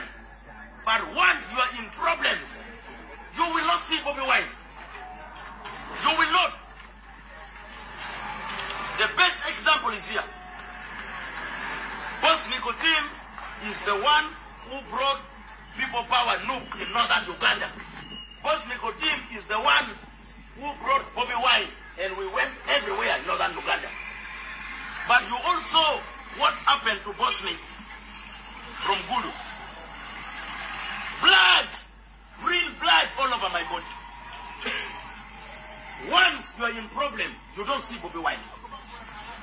But when you are not yet in problem, Bobby Wine is your friend. A boda who supports Bobby Wine, the day you will lose your motorcycle to security, that's the day you will understand that Bobby is wrong. A taxi driver, a driver who supports Bobby Wine, you will not know how bad Bobby Wine is until the day you will lose your vehicle to security. Any Ugandan who supports Bobby Wine now, it is until the day you are seeing yourself being either loved. All right, Mr. Bosmic or team, let me reply to you. First and foremost, you were an NRM supporter before you joined People Power. I'm here to inform, to remind the public. You were an NRM supporter. At first, you failed to get what you wanted from NRM. You crossed to People Power. Few months later, again you crossed back to NRM and you met Museveni. Then after, you met Salim Saleh. Isn't so? Yeah. So, can you bring the evidence to the public that you are the one who promoted People Power and Bobby Wine Robert Kyagulanyi Ssentamu in the entire north part of the country? Can you bring the evidence? You don't have the evidence. As you continue lamenting that whoever loses his or her property to the security, that all things are caused by Bobby Wine, you're a fool. Does Bobby Wine Robert Kyagulanyi Ssentamu owns police? No. Does Robert Kyagulanyi Ssentamu kidnap people in Apa or kills people in Apa? No. It's Museveni's government and his brother, Salim Saleh. Let Abiliga, who used to dress like you, where he is right now, he was killed or he was assassinated by Museveni himself and his agents. Was Kyagulanyi responsible for that? Did you come out to condemn the assassination of late the Lion of Mogadishu? Did you? No. Did you come out to condemn the assassination or the way how late Jacob Oulanyah was killed? No. Cecily Ogwal as well. The list keep on going. But right now, you are yapping, talking a lot of nonsense in the public without articulating the issue to the point, because someone will ask you, who is Joseph Kony? You can't answer. Kony is Museveni. Alice Lakwena is Museveni. So we have evidence and each and everything. When you are ready to sell your soul to Museveni, make sure that you are going to be condemned by the public. Because all the atrocities which happened in the northern part of Uganda, no one came out to talk about those issues, apart from Robert Kyagulanyi Ssentamu. The person you trusted more to talk about the northern part of the country, about what happened there, it was this gentleman, Norbert Mao. Where is Norbert Mao now? It was Museveni. So who's going to come out to condemn all the atrocities which happened in the northern part of? No one. For you right now who's coming out to yap, you are an empty tin, which is kicked by the cat right now, rotating around shouting like nothing. Please, if you eat your money silently and gas silently in your house. Don't come out in the public and start gassing around, because you are not interested in your gassing around. After eating Museveni's money, please die silently, keep quiet, because you have a lot of problems. I'm here to inform you that during the campaigns of 2021, the total of almost 3,000 youths, both girls and boys, they were kidnapped by the Museveni's regime. They were taken to unknown destination. Up now, they are nowhere to be seen. You didn't come out to talk about that issue. Mr. Bossing, a team, please stay where you are and stay cool. Money is just a number. There are so many people who are still looking for money. May God bless you and stay blessed. Video njikomezao mukaba bankume tujja kusinkana ku lunaku lujja kubeera lwa kusatu sawa 2 ebe maliriza bintu bibadde mukama bankume tujja kusinkana. Njagala tuso obubaka obwo bumutuukeko saagala gavumenti nayogedde mu Luganda njogedde mu Luzungu lwe ninawo lutonotono walutegedde bulungi nnyo. Nze Oluzungu nalusoma ku Luvunula silusomangako ku Lwogera, nasoma Luganda, so naye mmanyi obubaka bwange abufunye bulungi nnyo era abutegedde. So mutegedde bulungi ka video akasusi yasooka kufuna nsimbi era ne bazirwaniramu byamaze zifuna ng'ateredde najja ayogere kasasiro bw'ayogedde, naye kirungi nnyo ebubaka abufunye bulungi nnyo era abutegedde. Kale munaabaddeko mukama bankumira takumira tusinkane ku Rockstar Stars ja kuba 2 mweraba mukama bankumire mbagala nnyo.